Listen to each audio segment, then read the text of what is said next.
this isn't rocket science, right? You don't need to be a licensed clinician to be able to offer a warm hand, keep your eyes open, and have a conversation with a student.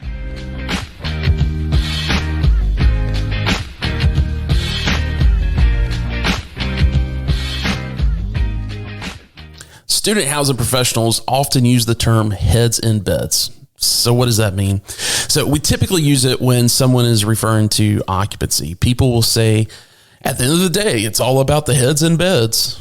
And by the way, it's not all about heads in beds, but I understand the sentiment. We can't operate without heads in beds. But how about if you had all of those heads show up on move-in day and you didn't have a bed, even for just one person?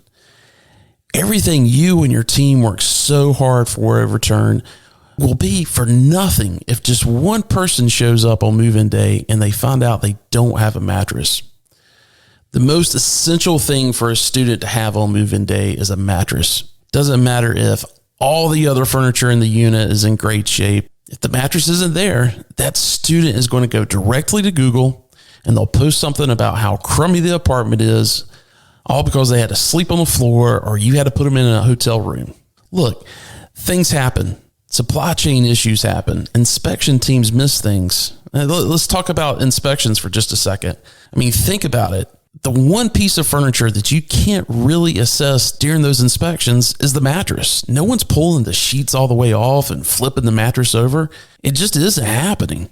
So what is your plan when July 31st happens? Or for some of you, I know it's July 15th, or maybe it's a little bit later, but you get to move out day and you start those inspections and you find out you've got 5, 10, 20 additional mattresses that you did not order and did not account for. Yeah, most of the furniture companies that are servicing the student housing industry, they're going to stock extra mattresses. But do they have the logistics to get you the mattresses by move-in day? Yeah, you can also try and source some mattresses from your local mattress store, but number one, you're paying retail, and number two, they typically don't have the right size mattress. And if you're a student housing veteran, you know what I'm talking about. That's why you need to remember this simple website, studenthousingmattress.com. That's the website for student housing owners and managers to order mattresses from Jameson Bedding. Yes, we've talked about Jameson on the podcast before. Mattresses from Jameson are manufactured in the U.S., and they can get mattresses to just about anywhere in the lower 48 within just a few days in most situations. And they're quality mattresses. They even have those famous blue vinyl mattresses that we all widely use within the industry. So again, that's studenthousingmattress.com. We'll provide a link in the show notes, studenthousingmattress.com.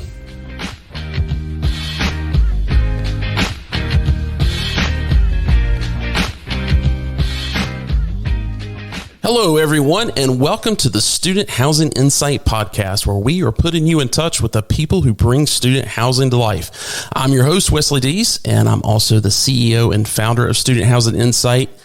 Yes, SHI is not only a podcast, but we're also a platform for off-campus student housing professionals to connect, network, and learn. You can find out more at studenthousinginsight.com. Well, guys, we are already halfway through the month of May by the time you're listening to this. Spring semester is over, and we are all getting focused on finishing out the leasing season for those of you that have still got leasing to do. And we're also just getting really laser focused on turn. But May is also Mental Health Awareness Month. And since this is our first podcast coming out for the month of May, I want to spend some time talking about a mental health initiative that the industry launched last year. We've talked about it before on this podcast, but if you haven't heard about it, it's called the College Student Mental Wellness Advocacy Coalition. The coalition is made up of about 24 student housing firms that partnered with the Hi, How Are You Foundation based in Austin, Texas. Last week, back on May 11th, I hosted the industry's monthly webinar called ShopTalk. If you're not aware of ShopTalk, make sure you go to shoptalk.info.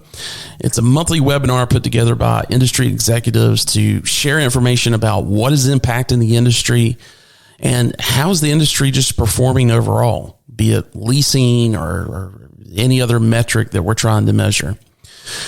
Regardless if you're a site manager or if you're in the C-suite, if you are in the off-campus industry, you need to be a part of it. So go check out the website again. It's shoptalk.info and register to receive all the updates and announcements that we have there. But anyway, getting back to the Shop Talk that happened on May 11th, I sat down to have a discussion with the co-founder of the How Are You Foundation, Tom Gimbel, as well as Chief Clinical Officer for the JED Foundation. If you don't know what the JED Foundation is, don't worry, we'll get into it. But the Chief Clinical Officer there is Dr. Nance Roy. She also is the Assistant Clinical Professor at Yale University School of Medicine. We also talked to Richie Lasek with Core Spaces. You guys have heard Richie before if you listen to this podcast. He's also part of the coalition's leadership. And the purpose of the discussion was to get an update on what the coalition has accomplished this past year and really kind of what's ahead this upcoming academic cycle. Additionally, I wanted to talk to the Shop Talk audience, or wanted them to talk to the Shop Talk audience about how managers and those of us that are in those day-to-day contact with students, I wanted them to really share with them how they can identify when a student may not really be dealing well with their mental wellness and what resources are available. It was a really great discussion, and I wanted to make sure that our podcast audience, because I know all of you don't tune into Shop Talk as well, but I wanted to make sure that the podcast audience got a chance to hear it as well. So let's go ahead and cut to that interview.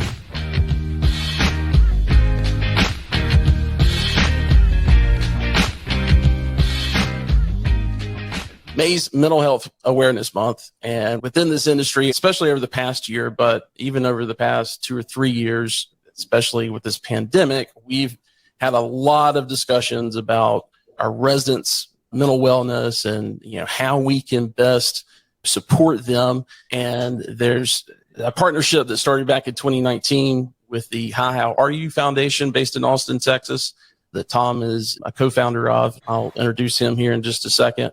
They partnered with ACC on doing some things kind of local within Austin. And in 2021, that turned into a survey that they launched through all the ACC properties to really try to get some information back from their residents to find out how they could best support their residents and ways to modify training with their staff to better support the students. And then last year, that turned into the College Student Mental Wellness Coalition that has now expanded to another 23 national firms. I'm sure you guys have heard a lot about it, and I'm sure many of your firms are actually a part of it. And that ended up launching, Richie, tell me if I'm right or not, I believe it was 880,000, something like that, emails that went out to get the survey out to everybody across the country. And we got some really great information back on that. And we want to talk a little bit about that. But I want you guys to introduce yourself, and Tom, we'll start with you. And if you kind of give us a little overview of what your foundation has been doing and kind of the setup with ACC as well, that would be great. Yeah. So How Are You Project is a mental health awareness nonprofit organization. We focus on young people ages 14 to 24. We're 6 years old. We started in Austin, Texas, really just as a one-time concert event to raise mental health awareness and encourage people in the city to have these How Are You conversations. And the response to that concert was so great that we really recognized that we need to commit to this and do it full time. It was a year or so later that we had a really wonderful and fortunate meeting with Gina Cowart from ACC. ACC had purchased the building, the property in Austin that is the home to the How Are You mural.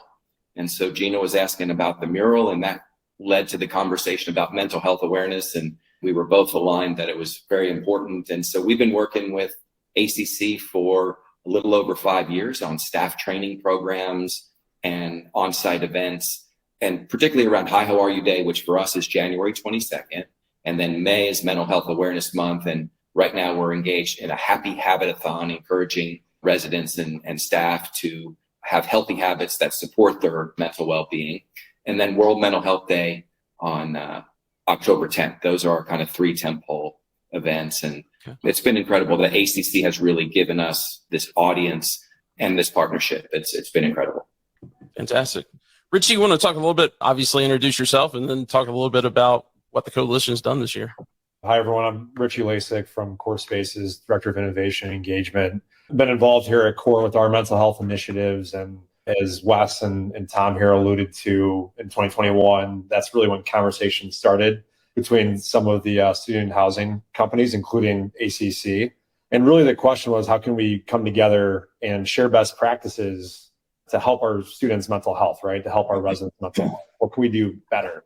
And just from getting to know what ACC is doing better and Hi How Are You Project is doing better, they've really been a leader in the space to help orient the coalition on what is the best way to implement the best programming to help our students' mental health. So it's been awesome getting to know Tom here better and his organization. And now we're at 24 companies in this coalition. Since we started talking last in December 2021, over the past year, we now have a reach of over 800,000 students in 216 university markets. So what Tom and ACC started, in Austin 5 years ago, now we have the opportunity to reach over 800,000 students in 216 markets, which is really exciting. And again, that is just the first year, as we are still accepting members in the coalition, which I'll talk about later. We've also had an opportunity to start thinking, okay, we have all these members in the coalition. Where do we start? And the root of innovation is curiosity. And so what we did was, let's go get some data on to see where our students are at. Instead of starting to implement programming throughout all of our portfolios, let's go see where our students are at. So we released our first Thriving College Student Index this past fall. So over 800,000 students. Happy to say we had over 18,000 students across our portfolios answer to give us a nice data set to really orient what is that next step. And that has led us to, how do we help our team members? And then how do we then help our students? And so thinking of great people in the space, in addition to Hi, How Are You, we started talking to JED Foundation. And so I know Nance is here on the call, and she'll introduce JED and what we're doing, but really excited about where we're going for year 2. And I'll talk more later on in this segment about what's to come. But I guess one last best practice from ACC here at Core Spaces this week for Mental Health Awareness Month is all about healthy habits. And that's just an example of knowing Tom, knowing Gene at ACC, knowing what they're doing to help their team members' mental health. We took our subcommittee and said, okay, how can we share a best practice that's working for ACC? And Tom, I feel like an awesome best practice is what y'all are doing with the mural in Austin, if you want to talk about that really quickly. Yeah, the mural, which was the inspiration for the Hi, How Are You project, ACC is doing a complete rebuild of that property. And the whole city was very concerned that as the building's being knocked down, is the mural going to be preserved? And ACC has gone through additional time and expense and great care to preserve the mural. And it kind of led to this massive press opportunity that we received in the market. And every major news network and newspaper was covering this story, which was really timely because it led into Mental Health Awareness Month and the opportunity to use this media, not just to talk about ACC's efforts to preserve the mural, but also what people could do for their own mental well-being during the month of May. So it was a really timely opportunity. And we're, of course, very grateful for what ACC is doing to take care to preserve that mural. It's really special. Great. Dr. Roy, we'll go to you next. Hi, I'm Nance Roy. I am the Chief Clinical Officer at the JED Foundation. For those of you who are not familiar with JED, we are a nonprofit whose mission is to promote mental health and reduce suicide among teens and young adults. So we're in about maybe a little over 480 or so colleges and universities across the country, working with them on their policies, programs, and systems that promote mental health to reduce suicide and substance misuse.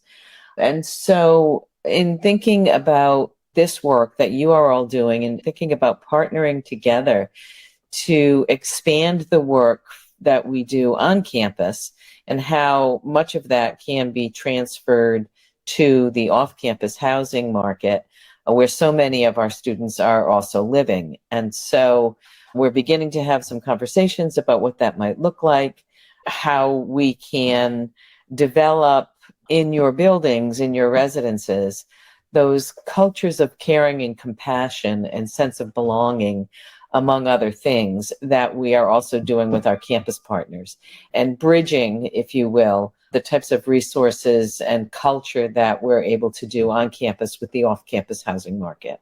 Yeah. I first came across JED probably 5 or 6 years ago. And it was actually kind of because of this podcast and some of the content that we were creating that led me to JED. You guys are certainly the kind of the largest out there providing these types of services to the universities. And you guys, I believe you guys were founded in 2000. Yeah, so we were founded in 2000 by a couple, Donna and Phil Satow, whose son Jed died by suicide when he was in college, hence the name of our organization. And initially focused very, very specifically on suicide prevention. And soon realized, I would say, that if you really want to move the needle on suicide prevention, we need to be much more upstream and talking about promoting positive mental health. And so much of our work, and for anyone who's interested to go to our website, you will see our comprehensive approach where we work with schools on helping develop life skills for students, increasing help seeking and stigma reduction, developing senses of connection and belonging, helping to identify students when they're just beginning to struggle, not waiting for them to be in crisis or significant distress, looking at services that are offered, campaigns that you can offer for stigma reduction and help seeking, looking at the safety of your buildings. So for campus, for example, where are there places on campus where a student might be able to bring harm to themselves? And the residence halls being one of those places, and also looking, for example, in off-campus housing, doing an environmental scan. Yeah. So there's many components to our approach that we look at when we're working with schools. And I do believe, honestly, that probably all of them, all of those categories or buckets, is we call them, would be applicable and helpful in developing the kinds of communities that I also just heard in listening to the folks that preceded us, what parents and students and parents are becoming. It sounds like much more savvy and interested in what exactly is the residential experience going to be in this off-campus housing building. We certainly know that they're asking those questions on campus.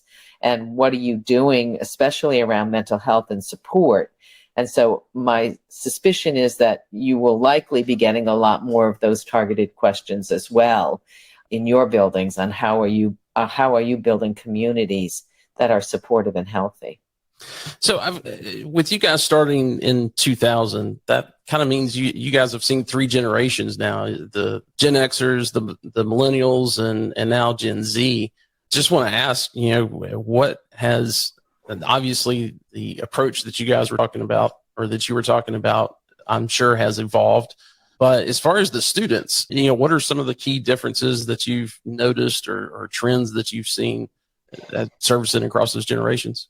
There's been a lot of talk and a lot of stuff in the media about the mental health crisis that our youth are experiencing. And we like to shy away from the term crisis because it doesn't particularly seem to be helpful in terms of solutions or strategies, and tends to incite more, I think, fear. It's not to say that we're not seeing many students who are struggling, but we have been seeing these students, to your point, over the past 10, 15 years struggling. Certainly the pandemic exacerbated, especially senses of isolation and lack of belonging and loneliness, much like we've heard the Surgeon General talking, thank goodness, and bringing attention to the loneliness epidemic in our country. We've been seeing this for years. Did the pandemic cause a spike? Yeah, but it's not like all of a sudden we've had an explosion in our young people of mental health issues. Anxiety and depression have been on the rise over time. I will say that right now, I think our young people are dealing with a very scary and uncertain world, which also factors into the impact on their mental health. I mean, they're growing up with school shootings. They're growing up with hate crimes, racial divisiveness, climate change, the pandemic. I mean, this is not a particularly safe world that our young people are growing up in. Yeah. So I think we'd be more surprised if they weren't anxious and a little depressed. Yeah, no, I agree. Well, talking about trends a little bit, Richie, you've got some data points from the most recent survey that I was wondering to see if you could kind of walk us through here. Yeah, definitely. Thanks, Wes. And what I'll do here is I'll also send a link in the chat towards the end of the call that anyone can access the full report. But just wanted to highlight, going off what Nancy was saying and Tom and just, what they're seeing. This is what our students said, right? So when you think of the 18,000 students across the 216 markets that responded across our portfolios, you see here students that said, hey, my mental health is very good or somewhat good, were almost just as likely to say my mental health is somewhat poor or poor, right? So when, I guess, a takeaway, going away to your communities, thinking of events and thinking of programming, thinking of intentionality and thinking of the words belonging and connectedness, how can you get students to feel more on that 40% of somewhat good and good as opposed to somewhat poor or very poor, right? And what can you do as a community manager to create that sense of belonging and that connectedness? And so, Wes, if you don't mind going to the next slide here, another thing that we asked our students about is just what emotions are you feeling? And as you can see here in the blue bar, on a total spectrum, it's more on the negative side. But if you're a thriving student, you can see here that there's more positive emotions that are coming up. And so the way we actually dissected the survey is people self-described how their mental health was right now and how they think it will be in the future. And so we broke up the data between a thriving student, a maintaining student, and a struggling student. As you can see here, our thriving students are the ones that were more likely to say, hey, I've been experiencing positive emotions. So I'll get to this later in our talk here of how we can empower those thriving students. And then finally, we took a pulse on, okay, how are our students taking care of their mental health? Without us coming in and providing that programming, how can we meet them where they're at? And so what we see here is overwhelmingly, people are saying, hey, I'm listening to music to take care of my mental health. I'm also socializing. I'm watching TVs and movies. I'm spending time outside. So for all you operators on this call, when you think of your programming, how can you align your events to mirror what our students are doing to take care of themselves? And then for all of you developers and architects on the call, how can we design our communities of the future, again, to mirror this data? And I mean, Tom, I hope this is just, music to your ears, no pun intended here, seeing what students said in the survey when it thinks, hi, how are you? Yeah, I mean, our focus is very much around community, people being together with one another. So promoting events and programming that bring people together, and music is such a great one. When you're at a concert, when you're together with other people enjoying music, it's a very uplifting experience. So it's good to see that some of our original instincts are kind of being supported with the data. But to echo Richie's point, whatever you can do on site to promote community is really everything. Nance, I wanted to, I think one of the biggest questions that, site level managers and regional managers within our industry that are in those day-to-day contacts with students, I think this is probably the biggest question they have. And I think you are certainly qualified to help answer this. But as a student housing manager, how can those managers identify student who may be struggling, and when and how do they refer them to professional help? First of all, great idea that every student housing manager gets some training on what to look for and how to respond. One of the things that we really emphasize at JED is this isn't rocket science, right? You don't need to be a licensed clinician to be able to offer a warm hand, keep your eyes open, and have a conversation with a student. Unfortunately, I think a lot of the trainings that people have had have focused a lot on crisis and can be fairly intimidating for non-clinical people. So, I mean, we're talking about basic things. Like if you notice that a student is spending an inordinate amount of time in their room, or they're not out socializing with friends, or they don't come out to the common area. Or if you have, I don't know if you have dining facilities in your buildings, if they're not coming out for food, they're not coming to any social events. You see them in their appearance is disheveled, or their hygiene is poor. They look like they haven't slept in 3 days. Things that you would notice in your friends, in your colleagues, in your coworkers, your co-office mates. We're talking about simple day-to-day signs that we all see in each other. Looks like somebody's maybe just having an off day, not waiting until someone is breaking down in your office in distress and crisis to see what's going on. But when you see that first sign of struggle in whatever way that might be, given your role in the organization, to reach out and say, hey, I notice you usually come to a lot of social events and I haven't seen you at anything in a couple of days. Or, gee, I haven't seen you around in the hall. It seems like you've been spending more time in your room. What's going on? How might I help? Certainly, if they reveal an acute issue, something very serious or significant, you definitely want to be able to know where to refer them for support on campus or off, depending on your relationship with the university, and be able to make that connection, not just say, oh, you should go talk to Jane Smith at the counseling center on your campus, but to actually facilitate that connection. So maybe make that call with the student or get them the number. We really want to focus on the human connection and that warm outreach from someone who is organically in their world, and not just because you see someone that looks like they might be having a bad day, immediately refer them to counseling or professional help. Because not all students need psychotherapy, but they all can benefit from a warm hand and outreach from someone in their world. That's great advice. And, taking that, I can't wait till you guys are further along in this partnership to see tactically what that will end up becoming at each campus. I think that's fantastic. Richie and Tom, I guess, because you guys are the ones that are dealing on the off-campus housing side, what kind of problems and challenges do you guys see? I think there's part of that report, Richie, on this next slide that you wanted me to share. By the way, Richie, I did the full, I think, was it 50 pages? I've also put that out for files that somebody can, for our audience members to be able to download. So that's out there now as well.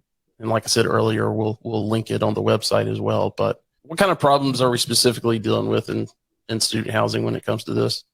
Yeah, just to summarize what everyone's looking at right here, long story short is that if your residents feel like they have a sense of belonging in your community and they feel connected, they have a relationship with you, they're more likely to have a positive outlook on their mental health. So again, coming away from this conversation today, how might we bring those students that maybe don't feel like they have connection at a community feeling like they do and they feel very connected? How can we make our programming more intentional with more purpose? And we're hoping that this data will be motivation and help educate our team members that, hey, there's a lot of opportunity to do a lot of good in our communities. But in regards to trends, right, this was our first survey in this past year. So as we look to do an annual index, which we will be doing this fall, hopefully with new coalition members, and then into the future every year, Wes, and future podcast appearances on Mental Health Awareness Month, we'll be more confident on speaking what exactly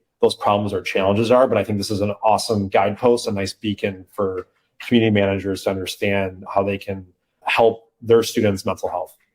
Great. Tom, do you have anything else to add to that? To echo on what Dr. Roy said so well, I mean, what's happening on college campuses is what's happening everywhere, and the things that people see in the news. Social media is not being social. It is a disconnected technology. People need to be together physically. That's why whatever you can do on the resident side to promote spaces where people can come together. I think that's one of the biggest challenges we're seeing is just young people growing up in a social media world where they care about, how many likes or comments they're getting on a post rather than really tangible and real connection with another person, whether that's a friend or a resident advisor or a professor or a counselor, whoever it might be. That human connection is so much more important and healthy for us than the technology connections. Let's talk a little bit about this partnership that you guys are currently working on. Richie, I'll start with you, but I guess everybody could kind of chime in. What are you guys looking to achieve through this partnership?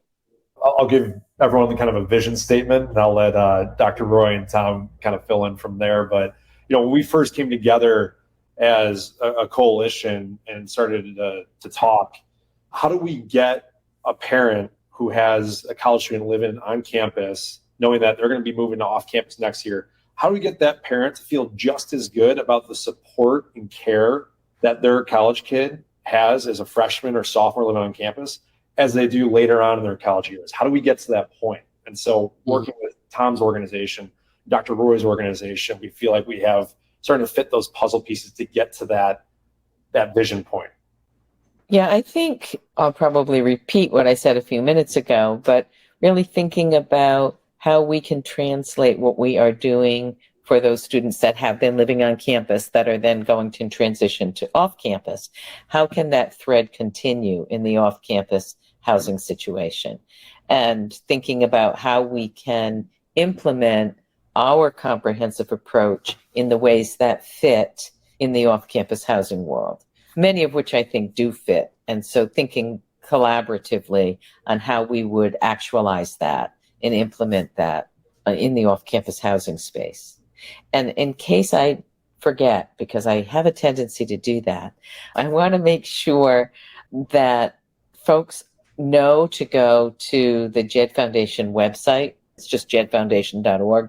We have many, many, many free resources on our website that you can take right now and use in your buildings. Our Seize the Awkward campaign with the Ad Council is one that has been tremendously successful. Also in activating behavioral change among young people and reaching out to one another when they see someone that they think might be struggling a bit. And many other resources that you can just take for free and start using right now. So I encourage you to take a look. Yeah, it's a fantastic website. I would encourage everybody to make sure you're on the university part of it, not necessarily the high school part of it, because JED does a lot of provides a lot of resources for high school as well. But yeah, I've scoured over the website and downloaded a lot of different things and looked at a lot of different videos that you guys have, and it's a fantastic resource. I guess the next question I wanted to really kind of ask all of you, how our audience can get more involved. I think you kind of hit on that just then, but when it comes to Hi, How Are You and the coalition, Richie, I put out a poll just a second ago, asking how many people, were part of the survey, and 16% were not. So we've definitely got some audience members. And of course, there will be more audience members when this goes out to the podcast and on YouTube. What ways can they get involved with joining the coalition if they're not already?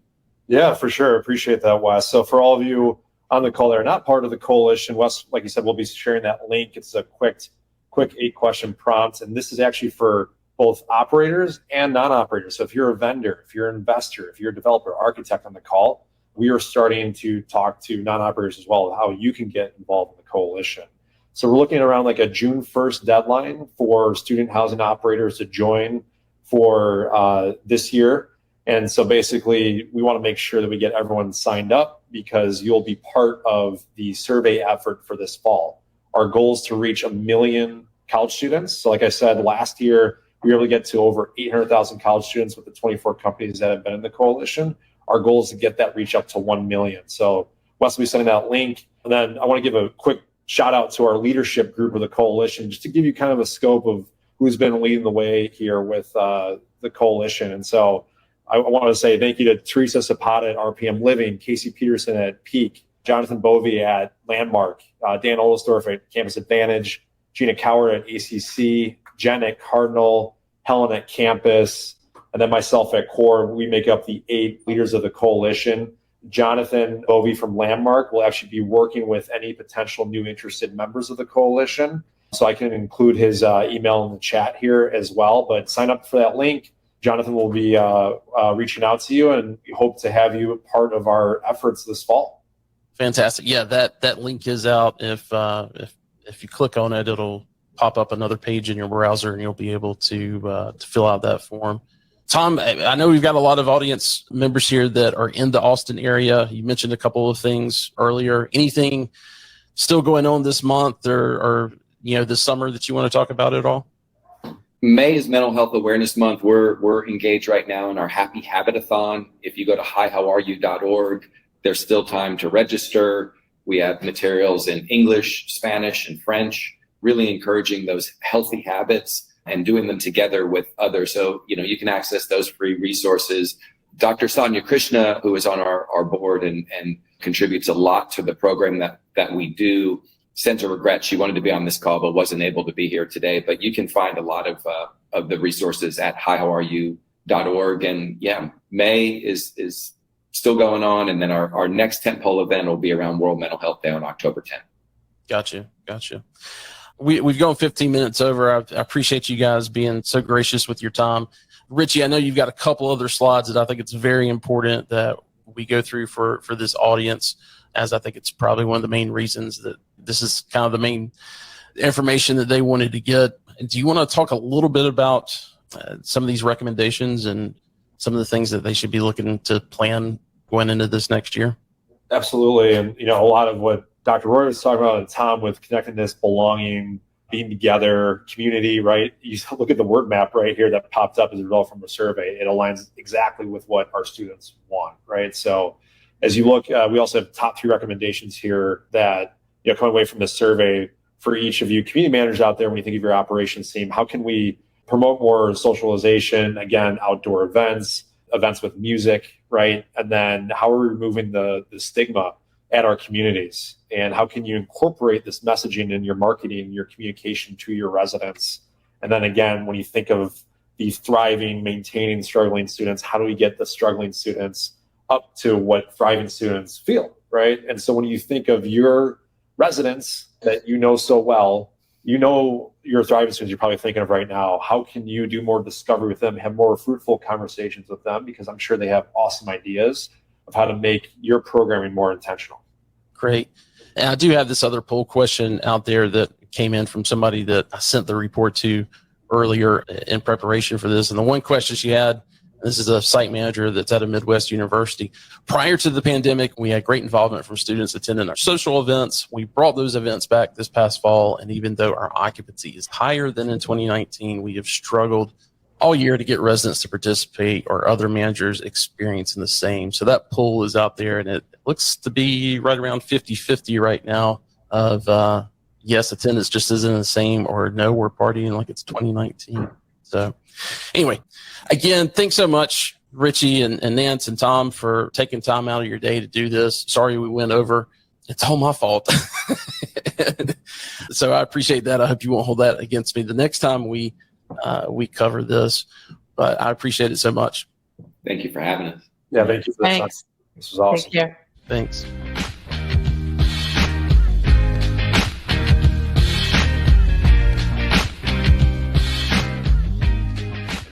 Well, again, big thanks to Tom, Nance, and Richie for giving their time.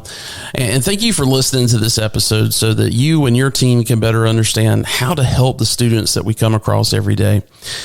There were several resources that were referenced in that whole interview, as well as the Thriving College Student Index report. We'll provide links to all of those in the show notes, so make sure that you go there and download those. Again, if you haven't registered to receive meeting announcements and information for the ShopTalk webinar, you can do that at shoptalk.info.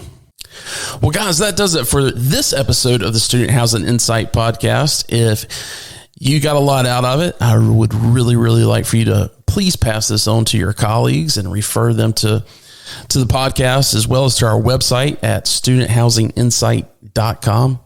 We've got some great episodes coming out this month. Our next episode will feature Eddie Moreno and Matt Windsor, who just acquired the Turn Company. If you have no idea who or what Turnco is, then you definitely will want to tune in for that.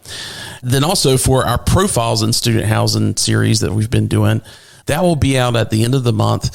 I'm sitting down with Chief Operating Officer of Peak Made Real Estate, Casey Peterson, and we talk about his career and the advice he has for folks who are considering making student housing a long-time career. So stay tuned for that. Well, guys, thanks so much again for listening, and we'll talk to you soon.